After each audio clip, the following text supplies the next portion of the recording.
The entire premise of your company is to get people ready to actually purchase home. You speak so passionately on it. It's hilarious because it's so relatable. And I think that what you have to say is what everybody thinks, but you just have more knowledge on it. So the credit system that your clients, right? Your clients live in, it's by far one of the most unstable algorithms and models ever created. So we'll talk about that today. All right, welcome back to another episode of MillenniUP. Today we have JP. How do you pronounce your last name? Bergas. Bergas. He's the regional director at UQUAL, which is the only loan readiness platform dedicated to helping buyers qualify for their home loan. His passion is educating people about the credit system and how to play, quote, the game. With over 7 years in the industry, his mission is to help narrow the gap when it comes to financial and credit education. And you knew this all off the top of your head, right, Seth? You're not reading any of this off I thoroughly fumbled that, and guess what? Thank you. We are raw and unedited. Well, we're not unedited. We do have to take out some things, but welcome, JP. Yeah, hello to JP. Welcome to the podcast. Good morning. Thank you so much for having me. Anything I missed? Anything you want to add? Tell the people. No.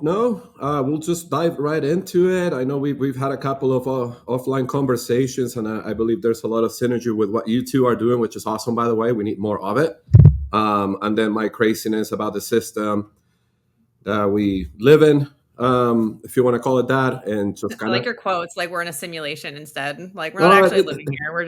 Let me just say this: after studying algorithms for years, it is really, really annoying to know that the credit system that your clients, right? Your clients live in, it's by far one of the most unstable algorithms and models ever created. So we'll talk about that today.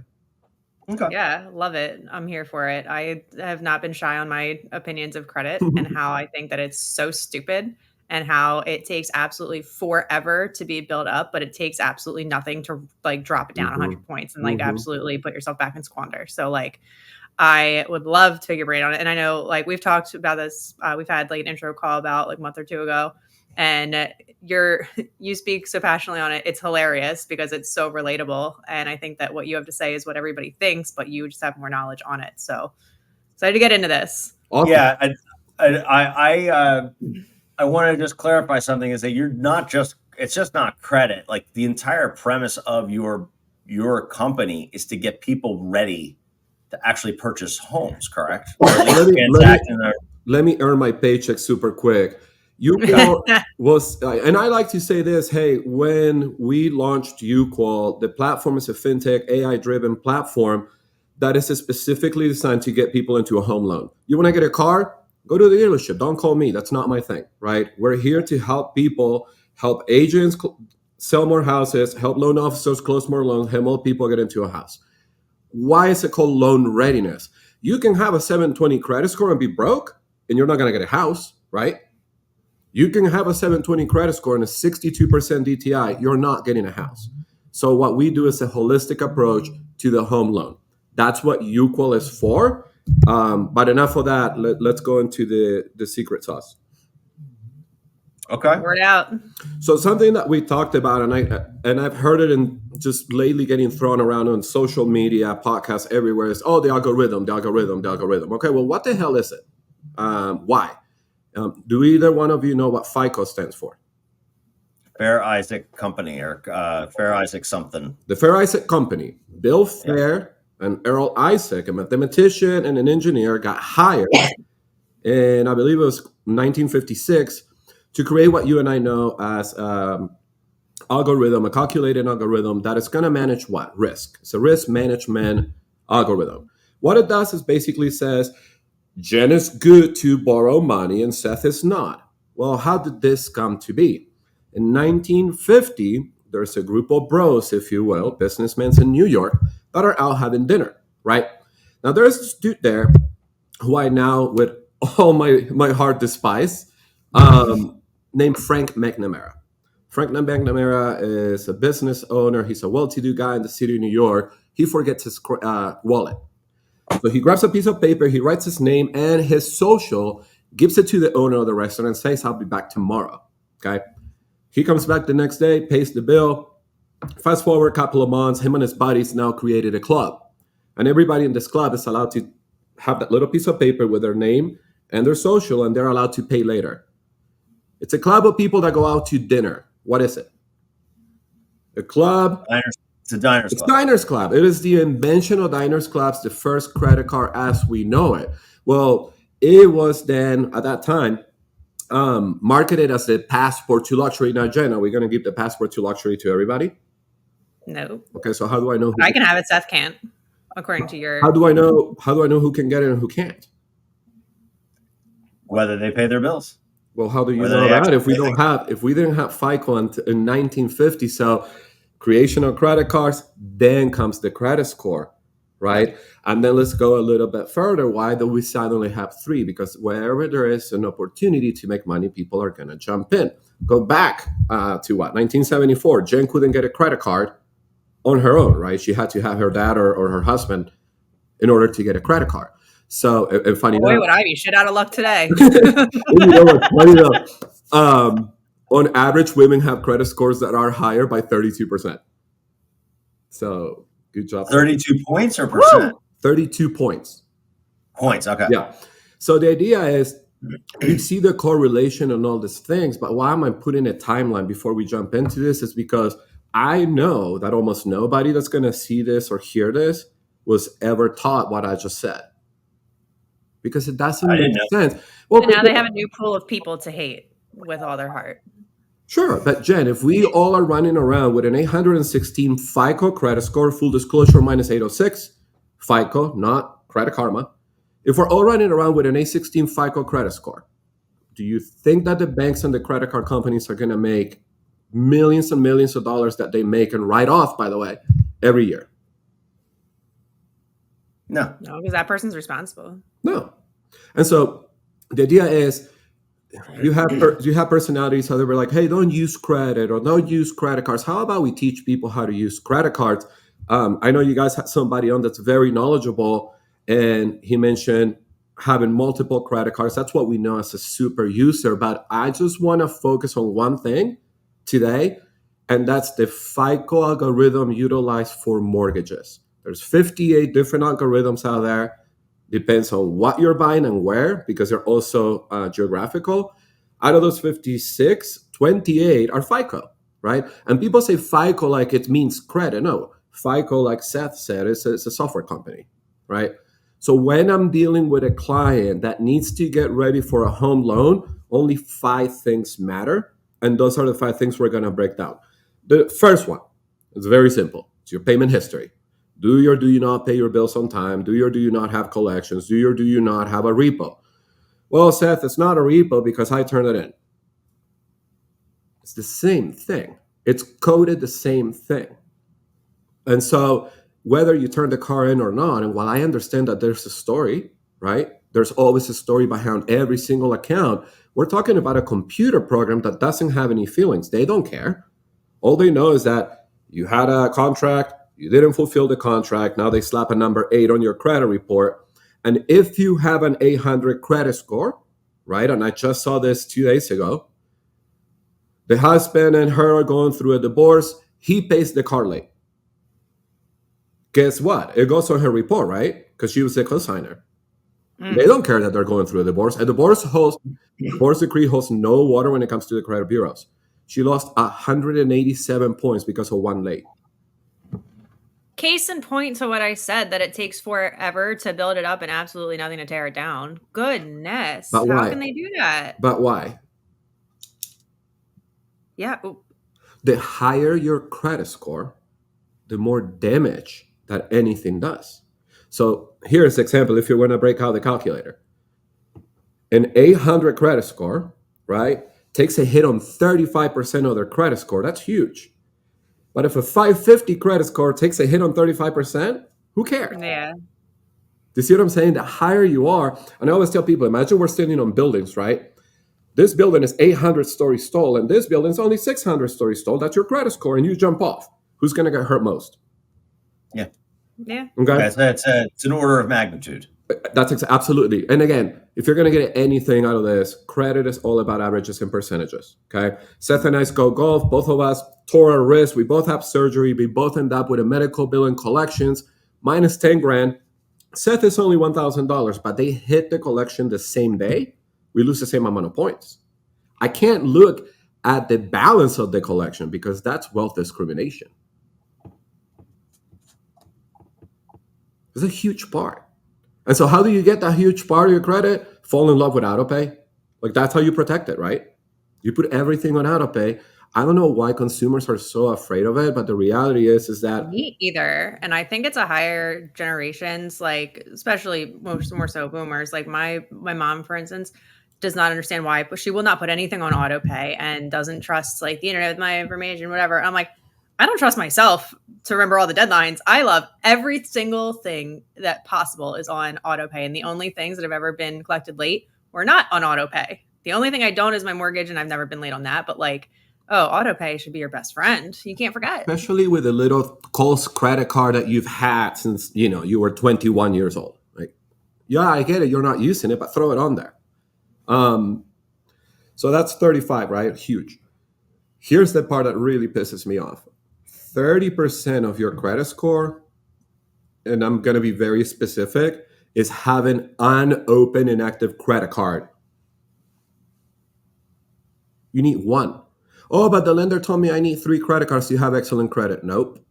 You need 3 different types of accounts, but you only need one revolving account. There's revolving, mortgage, installments, open, or other. Ryan was talking about credit cards and charge cards. Why is there a difference? Charge cards don't show a limit. So in order for you to have that 30% of your credit score, which is your revolving credit, right? Revolving, in and out, in and out, in and out. Another thing that I coach people, unpopular opinion, I guess, I don't ever pay my credit cards to 0. I will leave $1 or $2. And if you have an issue about paying interest rate on $1 or $2, you got a much bigger problem than your credit. But why? If last month the algorithm checks me, right? And by the way, they check you the same date every month. That's called your reporting day. So the algorithm checked me on they check me on the 15th, right? That's the day that they report me. And it was 0. And the next month is 0. And the following month is 0. What do you think it thinks? You're not even using it. Okay, so is Jamie Dimon going to get a 40 million bonus if none of us use our Chase Sapphire Reserve? No. Nope. And they're not making any money off of me on interest rate if I'm not using it. Therefore, they're not going to give you points. Here's the hot take. Everybody out there and their mom is saying, oh, in order for you to get that revolving line, you can use more than what percentage of your credit card limit? I think the 30, 35%. That's what we're all trained to say, right? That's what's been. It's now 10. Yeah. It's what? 10. It's 10. Yeah. My next guess was going to be 8, so close. No, yeah. And here's the thing, right? So back in 2023 in February, you're in the industry as agents, you know this. They changed the LLPAs, loan label pricing adjustments. Everybody freaked out. So what do the credit cards companies do? They also have to mitigate exposure right away, right? So the funny thing is that mortgage companies went back to the regular LLPAs, but credit card companies never went back. Seth, you said it yesterday, I believe, or the day before, we just hit $1.8 trillion in credit card debt as a nation. I don't think we're getting out. And they have the audacity to look at my measly little file. Worry about yourself, sweeties. But Jen, let's just, for the sake of the conversation, you have a Capital One and a Bank of America and a Discover, right? 3. Sure. You're really close, actually, with being correct, but yes. Damn, I'm good. You forego, you had a blunder, you pay Bank of America late. Now, guess what? Under the new regulations, and this is post-Obama's Credit Card Act, where they were obligated to tell you the report date. You pay Bank of America late. Now, Capital One and Discover have the right to close your account. Your liability, you just pay somebody late. So you just hurt 35% of your score. Plus, let's just say that Bank of America closes your credit card and you've had that for 10 years. Oh, yikes. Ouch. There goes your tenure. Yeah, but it doesn't incentivize the credit card company to keep you on. Hopefully, you fall behind. They collect interest. That's what I was thinking. But if the bank's just like not getting their money, though, period, and there's nothing to say that you're actually going to give it to them because you're not paying your card. Or don't they have millions of other people out there paying already 27% APR to Synchrony Bank every day? Yeah, but how do they know you're not the guy that's going to? Because they check. You've seen your soft pull, Seth. They look at your credit. How do they know that you deserve an increase on your line of credit? It's payment, yeah. Because you're looking at your credit. So that's 30%. And I'll talk about that if we have time. I'll give you a tip on that super fast. 15% of your credit score is called your length of history. How long have you had established credit? If Jen has a credit card with Bank of America that's 10 years, her length of history is 10 years, right? And here's where I disagree wholeheartedly with having multiple credit cards and opening credit cards in order to build credit, okay?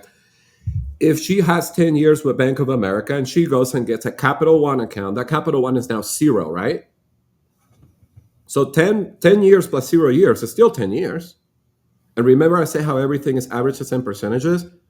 So Jen has now 10 years of history, but they have to divide that by 2 credit cards. So she went from having 10 years of history to having 5 years of history like that.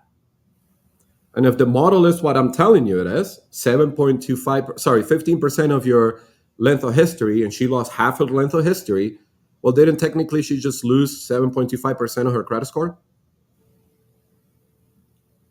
So that's how it works. Ew, I hate that.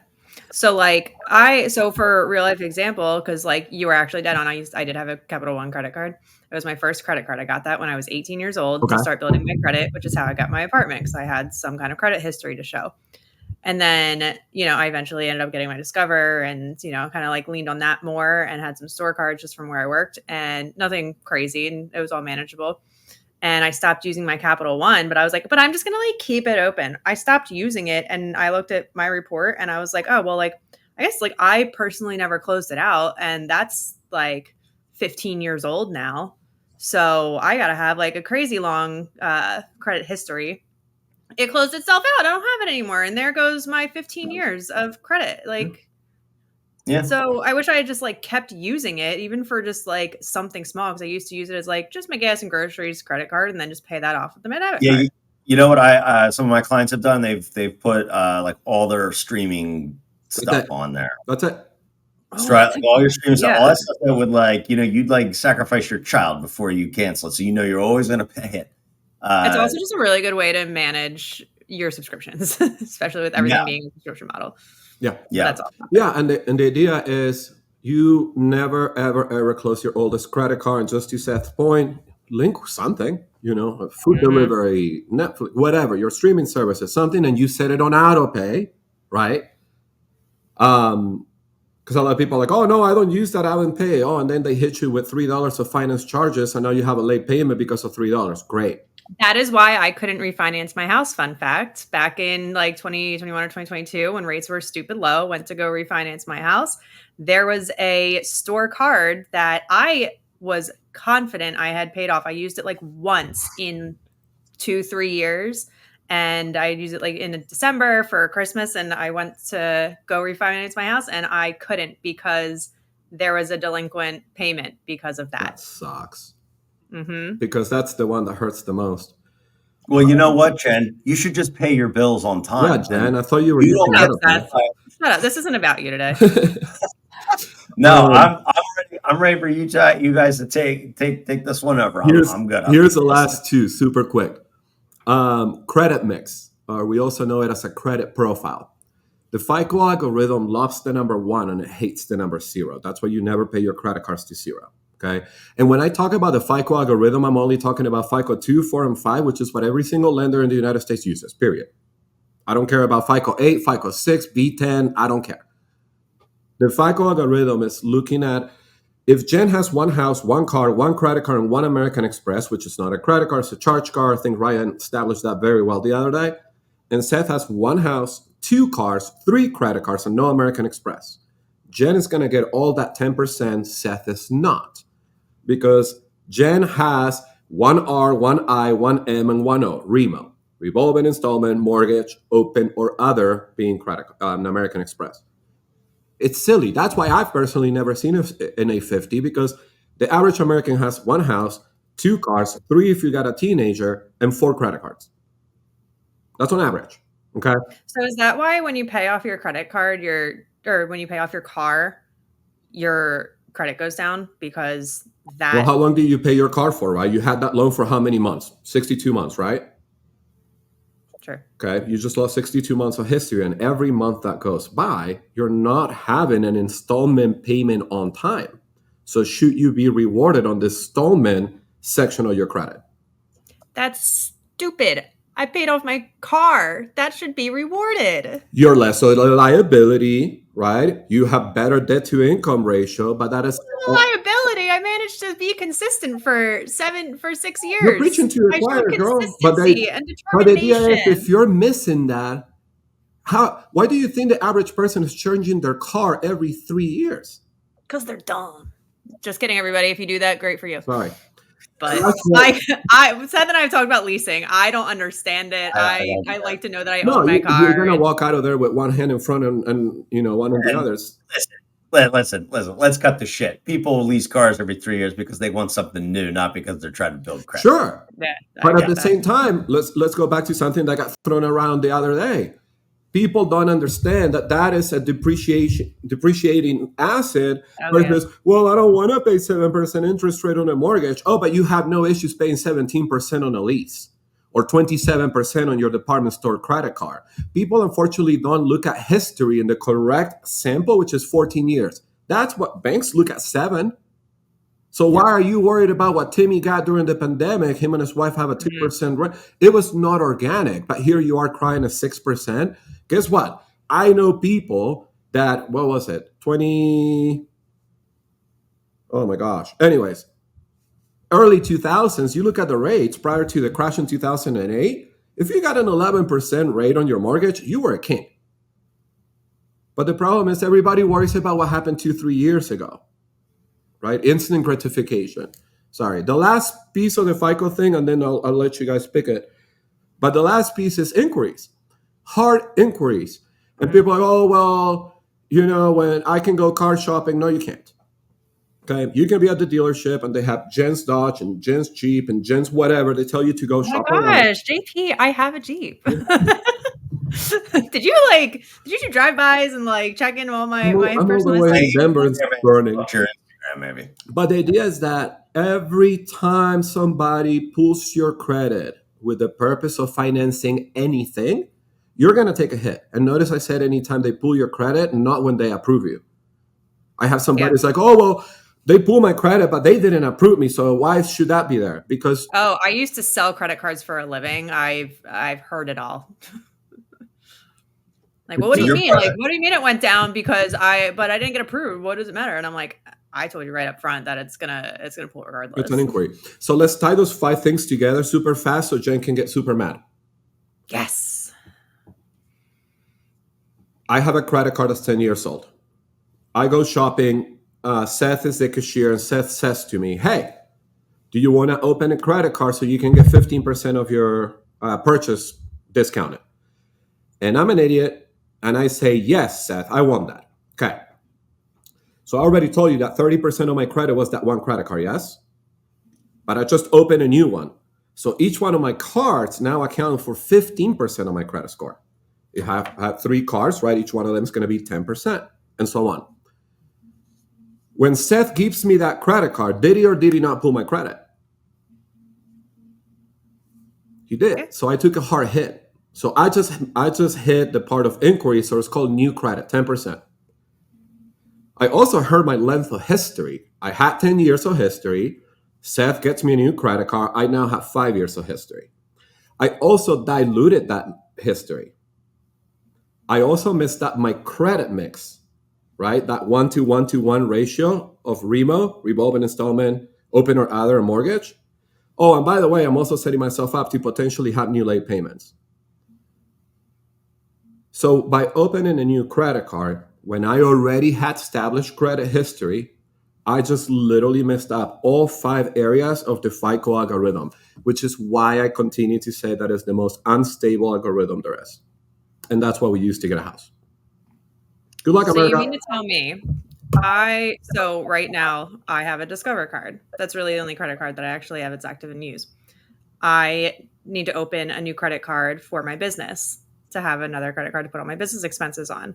I've had my Discover card, I believe, for 7 or 8 years. So you mean to tell me my 7 or 8 years is going to get diluted by opening up another credit card for my business expenses? No, because it doesn't go on your personal credit report. What doesn't go on your personal credit report? It's a business account. If you don't pay that credit card and it charges off, sure as hell's going to end up on your personal credit report, but until then, you're good. So how mad is Jen right now? Jen's got wheels spinning in her head right now. First of all, are we at Gen Con 5 or Gen Con 1? Well, actually, I should say, I really hope that every customer that I've ever spoken to in my 13 years of retail that I had sold a credit card to, which was a lot. I was kind of like number one credit card sales queen, isn't listening to this. And I was about to say, there's probably some people who credit problem at the age of 19 hawk some credit cards in American Eagle or wherever the hell. And all through my 20s, Victoria's Secret and American Eagle. So thanks, customers. Hope you guys are happy. Hope you guys have been actually taking care of your credit cards. So to all of our listeners and watchers, Jen is part of the problem. Not anymore. She contributed to other people's credit scores. But the thing is, people don't know, right? And that's why we do this. Like, none of us had a class about credit in high school or college. And instead, I just know the Pythagorean theorem and the slope that my life is declining. So, hey, I actually used the Pythagorean theorem when I was in construction. Okay, that's really great. You're one. Yeah, one. All right. So what would you suggest to somebody who is got low credit, looking to buy a house, or at least looking to get their stuff together? Like, is that something we should refer to you? Like, you're somebody who can help them take care of that and get like kind of loan ready? Yeah. So UQUAL looks at it, like I said, holistically. So you're going to have two parts, right? You have your positive credit, which is how do you use and leverage open and active accounts? And then you have all quote unquote, right, questionable items. So people can actually, and a lot of people don't know this, but there's one law that takes care of all of us, I guess, in a sense. And it's the Fair Credit Reporting Act, and it gets thrown around very loosely. But let me take a 169-page document and put it in one sentence, right? As consumers, everybody, me, Seth, Jen, my mom, everybody has the right to have a 100% complete, accurate, and verifiable credit report. Okay. If an account on your report, it's not complete, accurate, and verifiable, you have the right to inform the credit bureaus and open an investigation. And then those accounts can, in fact, be removed from the report. It happens all the time. Okay. Oh, fun.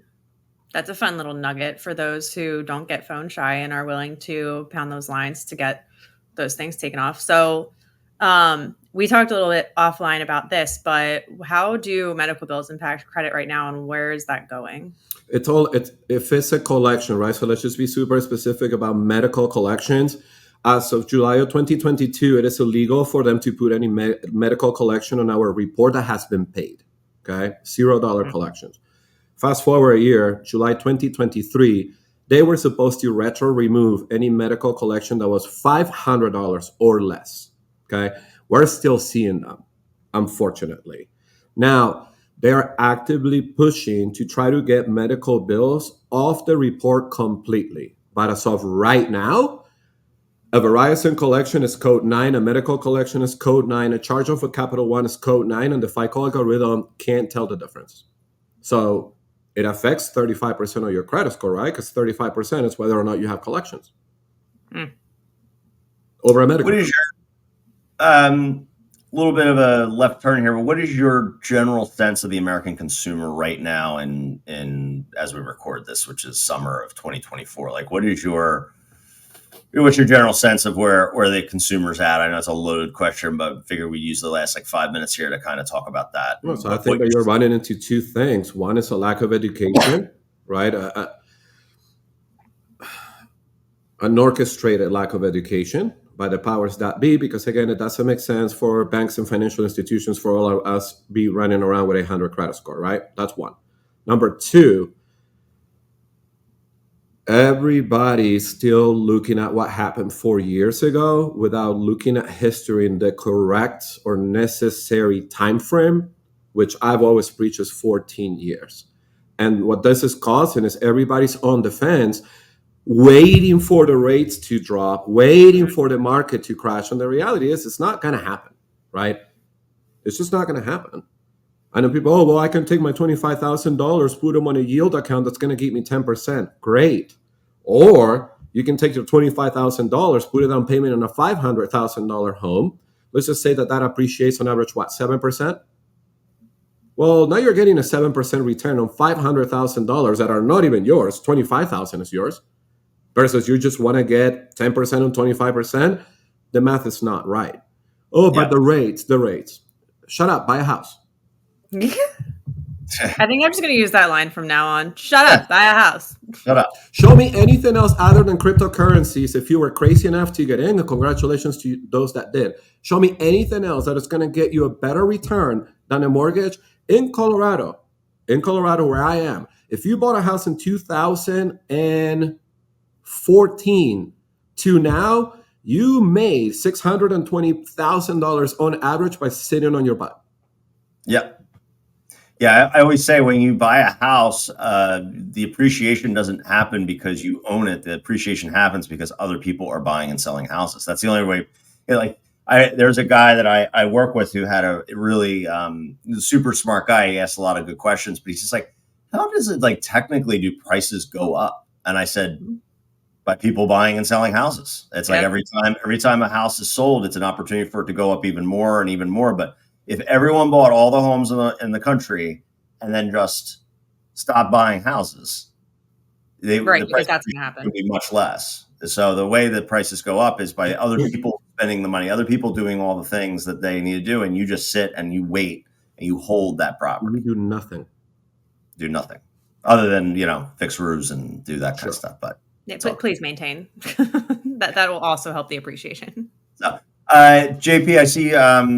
Well, for anyone listening and not watching, I see you have your, I guess, your Instagram handle. But how does somebody get in touch with you? What's a good way to contact you? At UQUAL Official, at Matt About Credit on Instagram. For anybody that is looking to become loan ready and they're serious about taking the first steps to becoming homeowners, we're going to help with DTI, finances, credit card debt programs, anything that's going to get you to the closing table.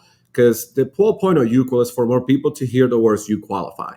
We are 100% mortgage centric. So the best way for anybody to get in touch with us is to contact you or their loan officer. But it makes life a lot easier for us to understand what type of product you're going to go, FHA, VA, conventional. Are you taking advantage of any type of down payment program? And as you guys know, all of this, it's really based on where you live. So that would be the best thing to do. Okay. Well, I appreciate you hopping on. I know that there's other stuff with this UQUAL. I think we're going to have you back for another a visit here, because I have more questions, but we really try to keep this to a half hour. And like I said, I appreciate you coming on. Jen, do you have anything else to add? No, I think that was really informative. And as you say, for a very unsexy topic, I think that was really insightful and helpful for a lot of people who are looking to get this information. Jen's going to have to take some deep breaths after this. She needs to calm down a little bit. I'm going to go roundhouse kick a few lamps in my house and kind of tear my TV off the wall. That'll make you feel better. What'd you say? Just find a bank close to your house and just kick their door. It'll make you feel better. Oh, okay. Yeah, there's definitely no repercussions to that. That'll be great. Yeah, there's nothing. Yeah, that should be fun. All right, I'll bail you out later, Jen. Thanks, you all. All right, Be well. bye.